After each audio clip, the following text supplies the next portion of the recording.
In this video, we'll look at multi-step methods for ordinary differential equation solvers.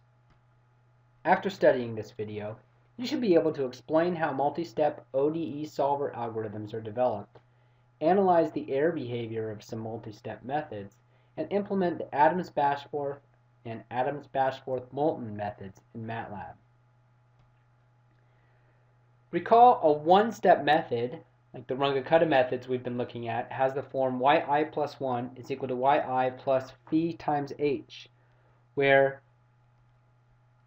phi is the increment function, and it may involve function evaluations at intermediate points between I and I plus 1. Multi-step methods realize that once the integration of the ODE has started, we have information about previous time steps that we could possibly use to improve the prediction of yi plus 1. So for example, looking here, we have a numerical solution with blue points here over an exact solution. And if we want to find a slope to predict this value here, which would be our yi plus 1, Runge-Kutta methods are going to use everything in between I and I plus 1 to make that prediction. And that's what makes them a one-step method. A multi-step method is going to recognize that, well, we could look back and say, well, if we know I minus 2, for example, we know the slope here, and we know the slope at I minus 1, and we can calculate the slope at I, and can we use this information from all three of these points to improve our prediction of I plus 1? In other words, using some information about how has the slope of the solution been changing for the last couple time steps to help predict the next step. And we'll look at the Adams method approaches for doing this. So Adams methods start by using an alternative to the Taylor series as a starting point for deriving an ODE solver. So recall, for our general initial value problem, we have dy dt is some function f of t and y. Instead of expanding that out, f of t and y, as a Taylor series, we can just look at solving for yi plus 1 by separating variables. So we would have dy is equal to f of t and y dt, and then integrating both sides for a time step. So this goes from yi to yi plus 1 and ti to ti plus 1. Solving for yi plus 1 would give us this result, and this would be an exact solution. Now, obviously, if this differential equation function, f of t and y, could be integrated analytically and we could actually calculate this integral here, we wouldn't need a numerical solution. So we can develop a numerical method by integrating that numerically. And if you recall from our discussion of numerical integration, if we take a Newton-Cotes approach to integrating that numerically, what we will do is we will replace our ODE function f of ty with an interpolating polynomial that we fit through previous points, the current ith point and previous points in the solution.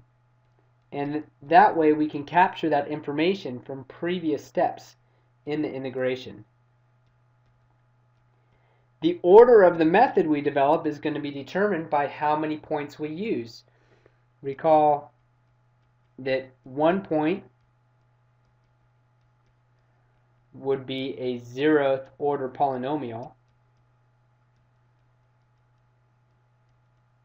2 points would be a line, and so on.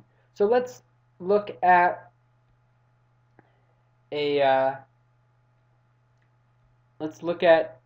some examples and see how those are related. So here's some approaches to developing Adams methods, and it all depends on which points we use. So if we just use past and present points, so only using past and present points, so for example ti, ti minus 1, ti minus 2, we'll call that an Adams-Bashforth method. That's the Adams-Bashforth approach. If we use present and future points, so like ti, ti plus 1, that would be an Adams-Moulton method.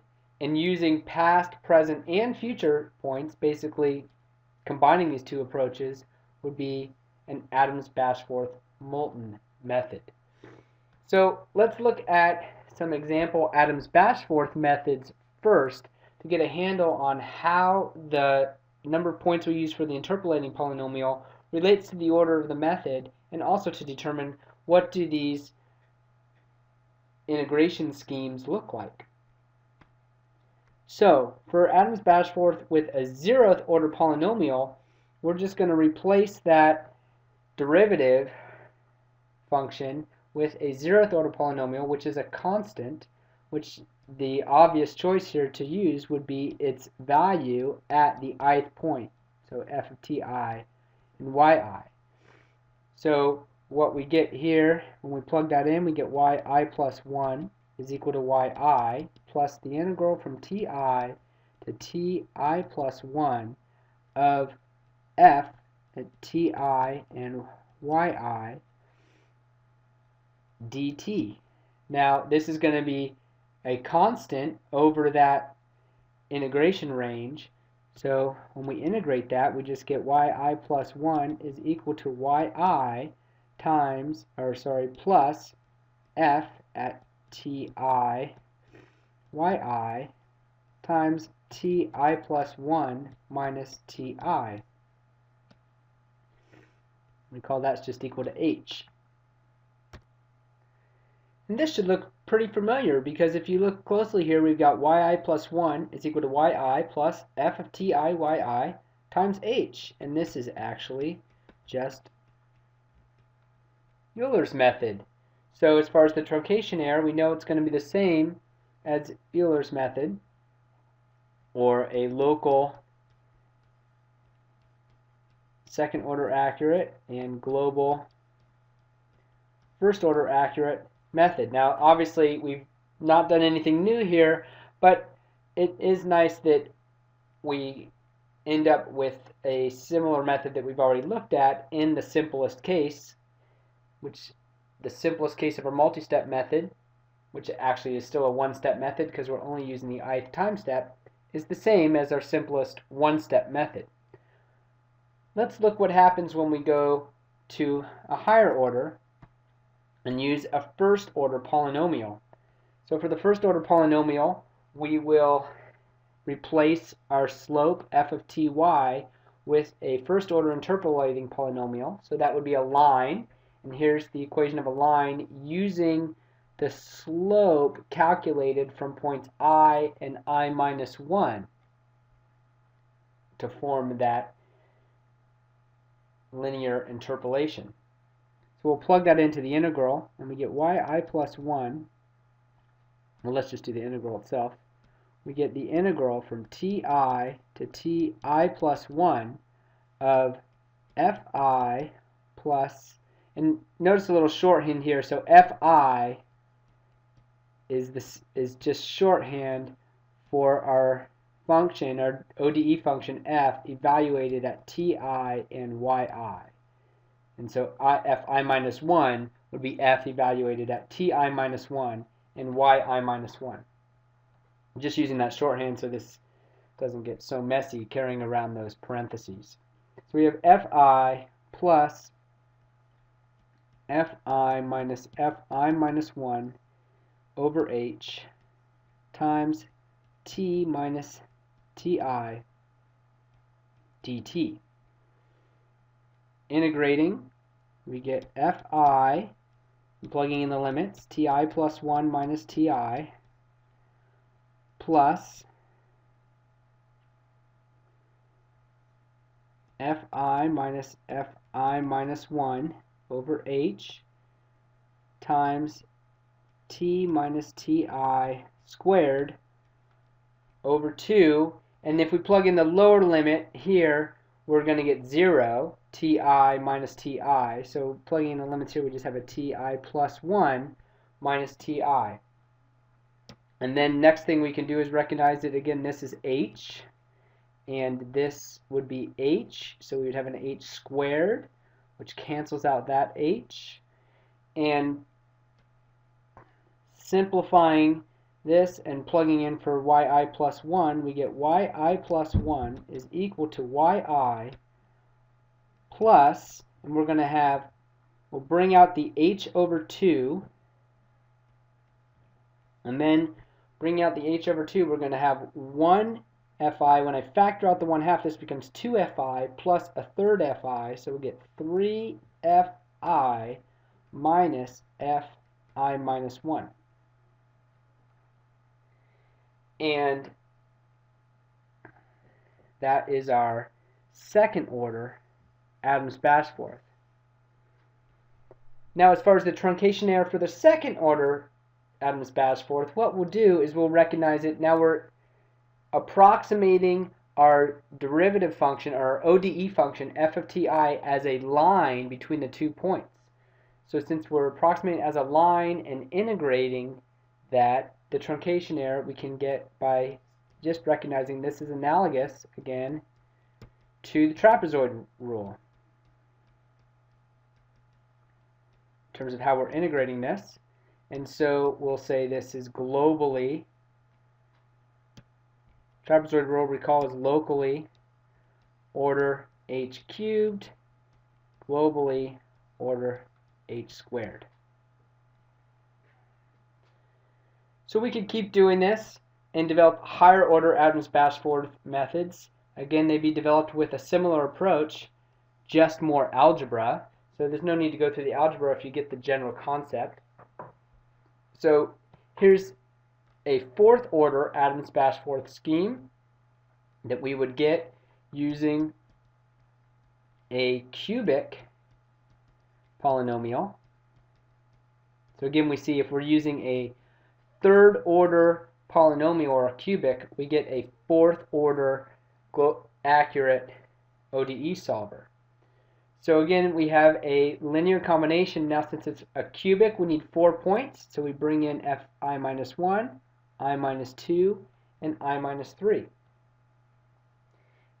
So one thing that you'll notice is that this is really kind of a similar approach to fourth order Runge-Kutta. And so let's compare the two approaches. So fourth order Adams-Bashforth, we have a linear combination again of function evaluations, where those function evaluations, again, remember our ODE function, dy dt, is f of ty. The difference here is for Adams-Bashforth, our function evaluations are for the current point I and previous points, I minus 1, I minus 2, I minus 3. So we're using those previous points along the integration. Fourth order Runge-Kutta is going to give us a linear combination of 4 k values, and remember all those k values are also function evaluations. But these are function evaluations at estimated points between step I and step I plus 1, because remember this is a one-step method, so we're not using any of those previous points for fourth order Runge-Kutta. Now, they're both fourth order methods. We're not going to say that one is necessarily better than the other. It's just that these give us two alternative approaches, and depending on the differential equation we're trying to solve, one might work better versus the other. And we'll talk more about pairing up a solver to an actual differential equation as we move forward. So let's look at how we would implement Adams-Bashforth. Now, one complication here when we want to implement Adams-Bashforth is the use of these previous points. So consider the second order Adams-Bashforth method. So we're implementing it to a differential equation in the form dy dt is equal to f of ty, and we have just one initial condition, y at some t naught is equal to y naught. So for our first step in the integration, we don't have any information here of the I minus 1 step, because the I minus 1 step doesn't exist when I equals 1. Sorry, I would equal 0, which would mean we would be using our initial condition for the f sub I, and we just don't have that. So for those previous points, we need to calculate the first time step or the first few time steps with a one-step method.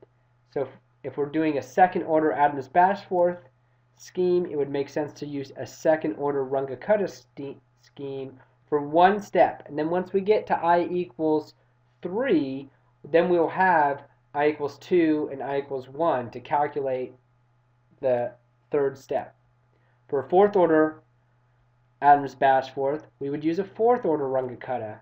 So we get I equals 1, 2, and 3 with Runge-Kutta, and then we can calculate y I plus 1, where that I is 3. So calculate y4 with Adams-Bashforth, fourth order. So here's some example MATLAB code to do that for the second order Adams-Bashforth method. We can still use that basic structure we've been using for the one-step initial value problem solvers. So again, here we set this up for a system of equations with y values as columns in a matrix. But again, we need to solve for that first time step with a one-step solver, since this is second order Adams-Bashforth. So in this example, I've done that with Hume's method. So right here, we're just going to use Hume for one step. And then we'll start the Adams-Bashforth integration with I equals 2. And so with I equals 2, we'll calculate dy dt for, this is just short for I minus 1. So that's going to be dy dt evaluated at ti minus 1 and yi minus 1. And then we'll also calculate dy dt for the ith time step. And then use the Adams-Bashforth integration scheme. Again, here we have 3fi minus fi minus 1, all times h over 2 to predict that next time step. So another approach I mentioned was the Adams-Moulton approach. For the Adams-Moulton approach, we're going to look forward to the I plus 1 time step. So here we'll look at a second order Adams-Moulton, and the main difference using that first order polynomial to approximate the derivative behavior f of ty between I and I plus 1 is that we're going to use the I plus 1 function evaluation and fi to get that slope. So a little bit different from Adams-Bashforth. Recall AB, we had fi minus fi minus 1 in the numerator for the slope of our interpolating polynomial.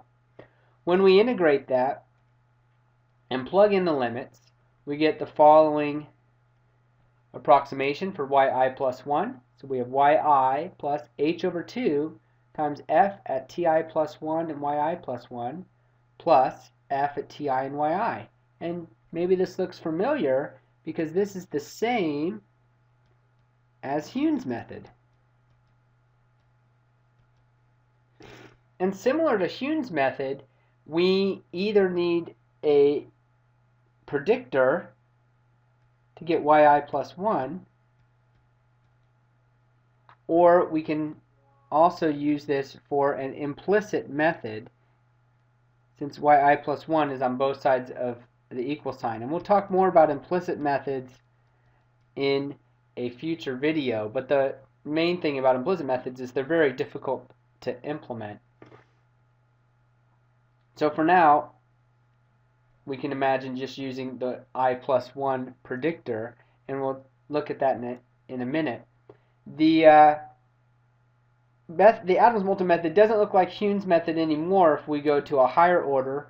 For example, here's a fourth order Adams-Moulton scheme. Again, it's a linear combination of function evaluations, still only looking forward to the I+1 step, but recall for a fourth order scheme that means we would be using a cubic polynomial for the integration to develop the method, and so we're going to need 4 points. So we have I+1, fi, fi-1, and fi-2. This again is an implicit method that's very difficult to implement, or we can use a predictor-corrector approach. So looking at that predictor-corrector approach, typically since we're using an Adams method, we'll use an Adams method for the predictor as well. So this would be a second order